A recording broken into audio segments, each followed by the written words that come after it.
بسم اللہ الرحمن الرحیم۔ عزیز طلباء السلام علیکم۔ طلباء، میں نے آپ کے ذمہ ایک اسائنمنٹ لگائی تھی کہ آپ نے جو پریم چند کا افسانہ ہے کفن، اس کی مووی میں نے آپ لوگوں سے شیئر کی تھی کہ آپ لوگ اس کو دیکھیں اور پھر اس کی جو کہانی ہے اس کا تجزیہ کریں، اس کو اپنے الفاظ میں لکھنے کی کوشش کریں۔ اور یقیناً آپ نے دیکھا ہوگا، کچھ بچوں کی اسائنمنٹ میرے پاس آئی بھی ہے، میں نے دیکھا ہے۔ کچھ نے تو جسٹ وہی کاپی پیسٹ کلچر کیا ہے اور کچھ لوگوں نے خود لکھنے کی کوشش کی ہے۔ بہرحال آج کے لیکچر میں میری کوشش ہوگی کہ ہم اس کہانی آپ لوگوں نے دیکھ لی ہے تو اس کو کچھ چند لفظوں میں، چند محاوروں میں، چند جملوں میں ڈسکس کرتے جائیں تاکہ ہماری ایک دہرائی بھی ہو جائے اور ایک باہمی مشاورت جو ایک آپ لوگوں نے مووی دیکھنے کے بعد آپ کے ذہن میں ہوگی، کچھ اس میں کنٹریبیوٹ کر لوں تو ایک اس کہانی کو، اس افسانے کو سمجھنے کے لیے جو ہے نا ایک حتمی نتیجے پہ بھی پہنچ سکیں اور ہم یہ بھی کمپیئر کر سکیں کہ آپ لوگوں نے کیا سوچا، میرے ذہن میں کیا ہے، تاکہ اس کو مزید سمجھنے میں آسانی رہے۔ تو چلتے ہیں ہم ٹاپک کی طرف کہ یہ جو افسانہ ہے کفن، پریم چند نے لکھا ہے۔ پریم چند اور ان کی ہسٹری اور ڈیٹیل اور کمپلیٹ کنٹریبیوشن یہ ہمارے آنے والے لیکچرز میں ہوگا۔ بہرحال آج ہم نے صرف یہ جو افسانہ ہے کفن، اس پہ گفتگو کرنی ہے۔ اس میں جو کردار ہیں وہ 3 بڑے کردار ہیں۔ جو پہلا کردار ہے وہ گیسو کا کردار ہے، جو باپ کا کردار ادا کر رہا ہے۔ ایک بیٹا ہے جسے مادھو، بیٹے کا نام ہے، مادھو بھی پڑھتے ہیں۔ یہ بیٹے کا کردار ہے۔ بدیا جو بیوی کا کردار ادا کر رہی ہے، مادھو کی بیوی ہے۔ تو یہ جو کہانی ہے، یہ جو افسانہ ہے کفن، یہ ان 3 کرداروں کے گرد گھومتا ہے۔ اس افسانے میں ایکچولی پریم چند نے ہمارے معاشرے کی سماجی برائیوں کو کسی حد تک ان کی عکاسی کرنے کی کوشش کی ہے کہ جی کس طرح کا ہمارے لوگوں کا رویہ ہوتا ہے۔ کہانی میں آپ نے دیکھا کہ جی باپ بیٹا بیٹھے ہوتے ہیں، وہ ایک ایسی جگہ بیٹھے ہوتے ہیں جہاں سے کسی کے کریا کرم کا جو کھانا ہوتا ہے کرنے کے بعد، جیسے ہمارے ہاں وفات کے بعد کھانا تیار کیا جاتا ہے، وہ اس کے فوتگی والے دن بھی تقسیم کیا جاتا ہے اور اس کے بعد اس کی دعائے مغفرت کے لیے جو کل کا ختم ہوتا ہے اس پہ بھی کھانا تقسیم کیا جاتا ہے۔ تو شاید ہندوؤں کے ہاں بھی جو ہے نا اس طرح کی کوئی رسم ہو۔ بہرحال وہ جو کھانا تقسیم ہوتا ہے اس کو کھا رہے ہوتے ہیں باپ بیٹا، تو باپ بیٹے کو کہہ رہا ہوتا ہے کہ جی آج جتنا جی بھر کے کھا لیا، جتنا دل کرتا ہے کھا لے، بار بار مانگنے سے بھی کوئی انکاری نہیں ہوگا بلکہ یہ کھانا آپ کو ملے گا۔ تو اس پہ جو اس کا بیٹا ہے مادھو کا کردار ہے، وہ کہتا ہے کہ جی کھانا مانگ کر کھانے والے کو بھکاری نہیں کہنا چاہیے۔ وہ بھکاری تھوڑی ہوتا ہے، بھکاری اس کے ذہن میں ایک خاص قسم کی ٹرم ہے اور وہ شاید کسی اور چیز کو بھکاری کہتا ہے۔ یہ ہے کیوں؟ اس کے کردار میں ایسے سمجھ لیں کہ جو سیلف رسپیکٹ ہے وہ ختم ہو چکی ہے، اس کو محسوس ہی نہیں ہو رہا کہ جی مانگ کر کھانا کھانے، کسی چیز کو جو مانگنا ہے کیا وہ بھی بھکاری پن میں آتا ہے؟ نہیں، وہ کہتا ہے کہ یہ تو حق ہے، یہ تو ہونا چاہیے، اس میں کوئی برائی والی بات نہیں ہے۔ وہ جو فوتگی والے کھانا ہے کھا رہے ہوتے ہیں، آلو پڑیا ہوتی ہے میرا خیال ہے، وہ کھا رہے ہوتے ہیں تو وہ ایک دوسرے سے پوچھتے ہیں کہ جی یہ کیوں بنائی گئی ہے؟ تو باپ بیٹے کو کہتا ہے شاید جو مر گئی ہے بڑھیا اس کو یہ پسند ہوگی، وہ بڑے آدمی کی پھوپھی ہوتی ہے۔ اس میں ایک چیز کہ جی بڑے آدمی جو مطلب معاشرے میں لوگ ہوتے ہیں وہ اپنے ارد گرد کے لوگوں کا ویسے تو خیال نہیں رکھیں گے، لیکن دیکھا دیکھی یا دنیاوی دکھاوے کے لحاظ سے کوشش کی جاتی ہے کہ جی اس میں پتہ چلے خوشی ہو یا غمی ہو تو کم از کم علاقے کی حد تک جو ہے نا ایک میسیج آنا چاہیے کہ جی ہوا کیا ہے، امپریشن کیا جانا چاہیے. تو وہاں جو باپ بیٹے کی ایک گفتگو چل رہی ہے کہ جی جو بڑھیا فوت ہوئی ہے اس کو شاید یہ آلو پڑیا پسند ہوگی، تو بیٹا وہاں کہتا ہے ہو سکتا ہے کہ اسے جو ہے نا کوئی اور چیز بھی پسند ہو جو اچھی ہو حلوہ پوڑی کے طور پہ، تو وہ کیوں نہیں بنائی انہوں نے. وہاں باپ کہتا ہے کہ وہاں وہ بڑھیا کون سا دیکھ رہی ہے نا، اس کو بھی جو پسند ہے بس جو آرام سے بن سکتی ہے انہوں نے بنا لی ہے. تو یہ ان کی گفتگو کے بعد وہ پھر وہاں سے چلتے ہیں اور آگے ایک لکڑی کے ٹال پر جاتے ہیں، وہاں کام مانگتے ہیں. جو اس ٹال کا مالک ہوتا ہے کہ جی ہمیں کام کوئی دے دیں تاکہ ہمیں کچھ اجرت مل جائے. ہوتے دونوں ہی نکمے ہیں، شاید وہ اس وجہ سے نہیں دیتا، یا ہمارے ہاں ایک صورتحال ہے کہ ہم اس بندے کو کام دیتے ہیں جس کو اجرت کم اور کام جس سے ہم زیادہ لے سکیں، کیونکہ یہ دونوں باپ بیٹا سست اور کاہل ہوتے ہیں. اس وجہ سے جو لکڑی کے ٹال کا مالک ہے وہ ان کو کام نہیں دیتا. ہمارے ہاں یہ بھی ایک سماجی برائی ہے کہ جب ہم نے مزدوری کروانی ہے تو اس کے لیے پیمانے جو ہے نا ہمیں مختصر کرنے چاہیے. ہمیں کام سے غرض ہونی چاہیے، اگر وہ بندہ کر رہا ہے تو اسے اس کی اجرت دینی چاہیے. باقی اس کا کردار کیا ہے، کیسی اس کی صورتحال ہے، اس پہ فوکس نہیں کرنا چاہیے. جب لکڑی کے ٹال سے ان کو مزدوری نہیں ملتی تو وہاں سے باپ بیٹا جا رہے ہیں اور آپس میں ڈسکشن کر رہے ہیں کہ جی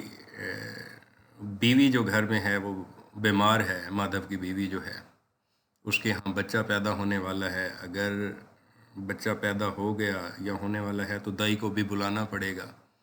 تو دائی تو مانگتی ہے 5 روپے اور کپڑا الگ سے مانگتی ہے.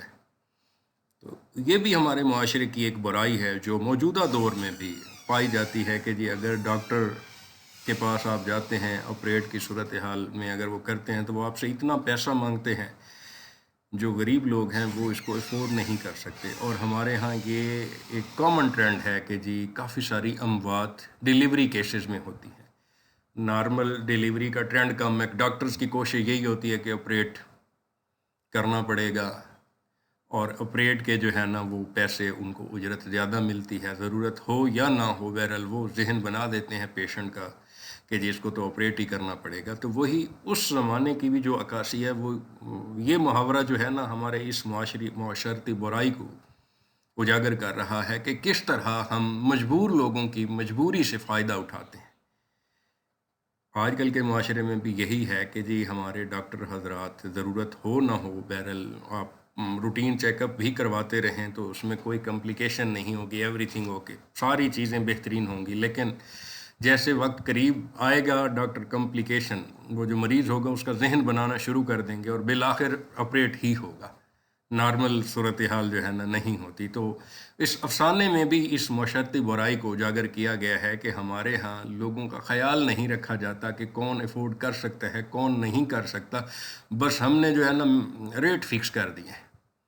انسانیت بچے انسانیت مرے، ہمیں اس سے کوئی سروکار نہیں ہے، ہمارا اس سے کوئی تعلق نہیں ہے. ہمارا کام ہے، جو ہماری اجرت ہے، جو ہم نے اپنی ریٹ لسٹ لگائی ہے، جو ہمارا معاوضہ ہے وہ ہمیں ہر صورت ملنا چاہیے. تو بہرحال یہ ایک معاشرتی برائی ہے، اس کو ختم ہونا چاہیے. تو اس افسانے میں بھی پریم چند نے بھی معاشرتی برائیوں کو اجاگر کرنے کی ہی کوشش کی اور ایک نتیجے تک پہنچتے ہیں. اچھا، آگے آپ کے سامنے ایک سلائیڈ ہے کہ کنویں سے کتے کے چھوئے ہوئے رسے کو چرا لیتے ہیں، یہ ہم پہ حلال ہے، ان کا دھرم بچ جائے گا. جب وہ باپ بیٹا چل رہے ہوتے ہیں، وہ ایک کنویں پہ پہنچتے ہیں، وہاں دیکھتے ہیں کہ کتا جو ہے وہاں سے گزر رہا ہے. تو وہ باپ اس کو کہتا ہے کہ ادھر نہ جاؤ، یہاں زندگی موت کی جنگ ہے، یہ ہمارا نہیں ہے، آپ رگڑے جاؤ گے پکڑے جاؤ گے. تو وہ کہتا ہے کہ نہیں، وہ کتا بھی تو جا رہا ہے. پھر وہاں جو پڑا ہوتا ہے رسا جس کے ذریعے سے ڈول باندھ کے پانی نکالا جاتا ہے، اس رسے کو دیکھتا ہے تو وہ کہتا ہے کہ یہ تو ان لوگوں کے لیے اب حرام ہو گیا کیونکہ اسے کتے نے چھو لیا ہے، تو کیوں نہ اسے ہم لے جائیں. تو باپ وہاں کہتا ہے ان لوگوں کو کیا پتا کہ جی اس رسے کو کتا چھو گیا ہے، وہ کہتے ہیں نہیں ہم نے تو دیکھ لیا ہے، بہرحال ان کے لیے غلط ہوگا لہٰذا ہم اس کو لے جاتے ہیں۔ اس جو میں نے نتیجہ نکالا ہے اس فکرے سے، اس جملے سے، کہ ہم جب بھی کوئی برائی کرنے لگتے ہیں تو اس کے لیے ہم اپنے گیپ خود ہی اپنے ذہن میں سوچ لیتے ہیں کہ نہیں یہ برائی نہیں ہے، اس کو اگر ایسا کر رہے ہیں تو اس سے بہتر آپشن جو ہے نا وہ جو ہم کر رہے ہیں شاید یہ صحیح ہے۔ دیکھ لیں کہ ہم نے سود کو بھی جو ہے نا وہ ایستا ایستا اپنی طرف لے اور اسے ڈیو کا نام دے دیا، اسی طرح ہم اسلام یا مذہب کو کہیں نہ کہیں یوز کر کے ہم راہ نکال لیتے، اپنے مطلب کے لحاظ سے چیزوں کو جوڑ لیتے ہیں۔ اس فکرے میں مادھو نے بھی یہی کیا، اپنے باپ کو سادھو کو یہی سمجھایا کہ نہیں ان کے لیے حرام ہو گیا ہے کیونکہ کتا چھو گیا ہے، ہمارے مذہب میں تو یہ چیزیں کوئی مسئلہ نہیں ہے، لہٰذا ہم اس کو لے جاتے ہیں، اور وہ لے بھی جاتے ہیں، اسے جا کے بیچ دیتے ہیں اور پھر اس سے شراب وغیرہ وہ لیتے ہیں۔ راستے میں وہ ڈسکس کر رہے ہوتے ہیں کہ ہمارے ہاں اگر بچہ پیدا ہو گیا جو بدیہ ہے، بیمار پڑی ہے، وہ اس پوزیشن میں ہے کہ جی بچہ آنے والا ہے، نیا مہمان آنے والا ہے،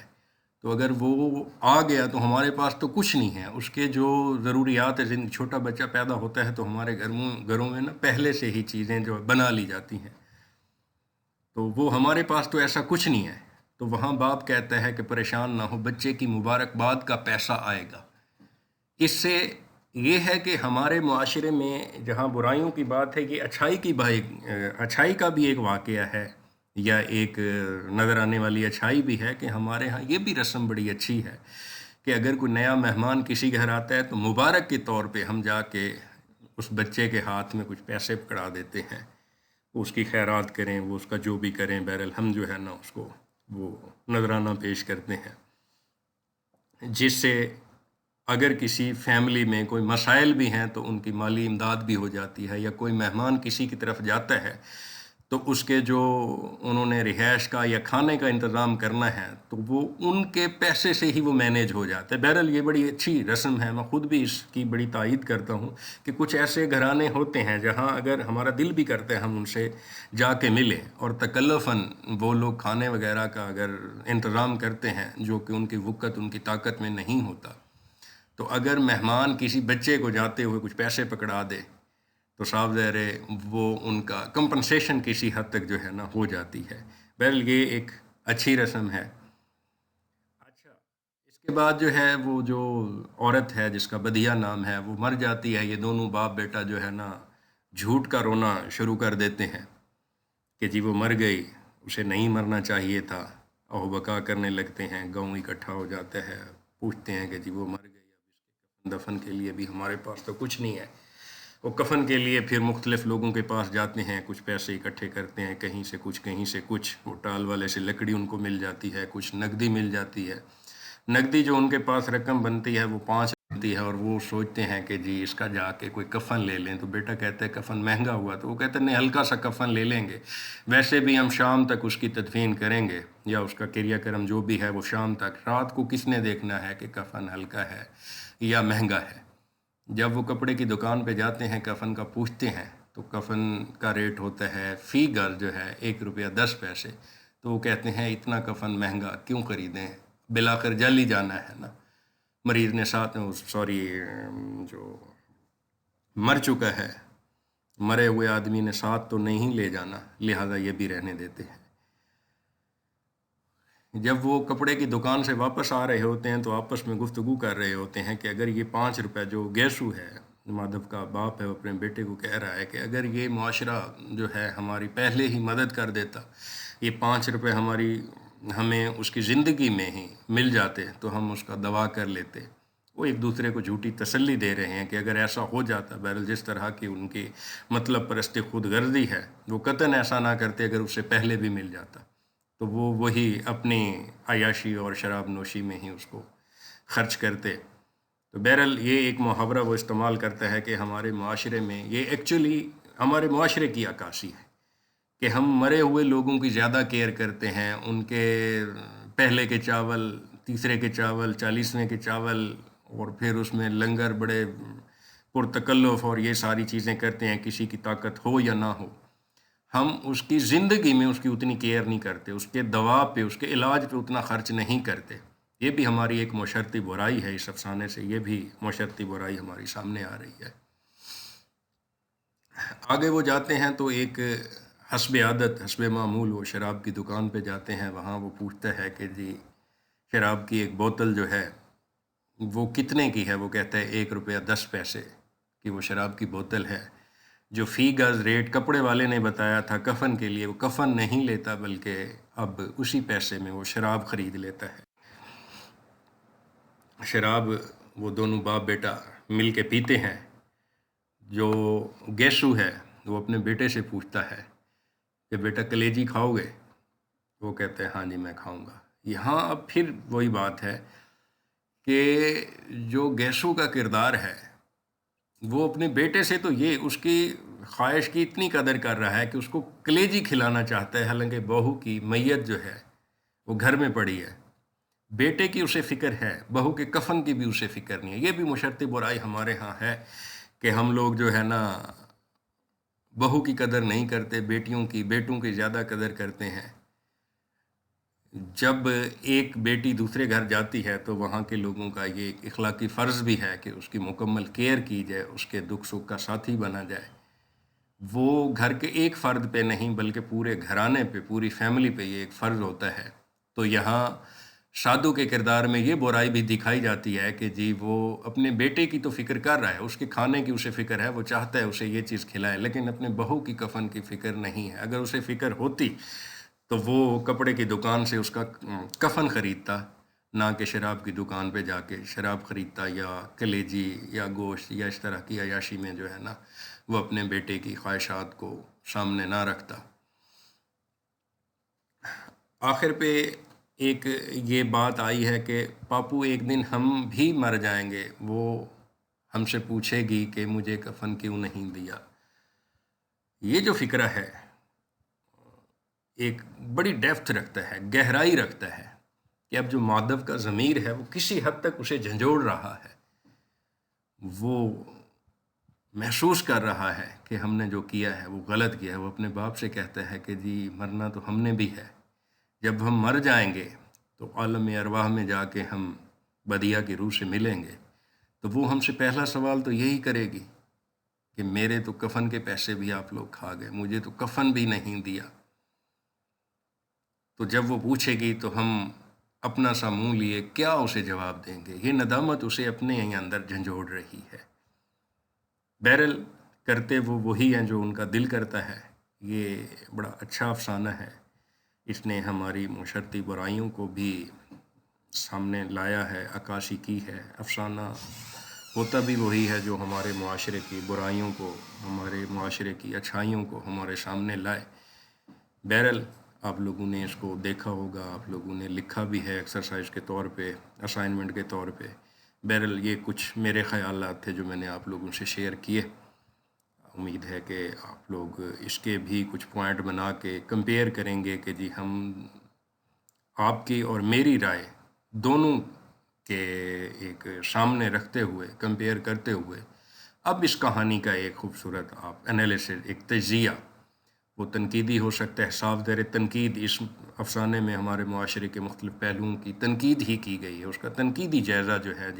جیسے کہتے ہیں کسی ایک چیز کا، اگر اس افسانے کا ہم تنقیدی جائزہ لیں گے تو وہ آپ لوگوں کے سامنے آ جائے گا۔ بہرحال اس کو آپ مزید دیکھیں، انشاءاللہ اگلے لیکچر میں ملاقات ہوگی، تب تک اللہ حافظ۔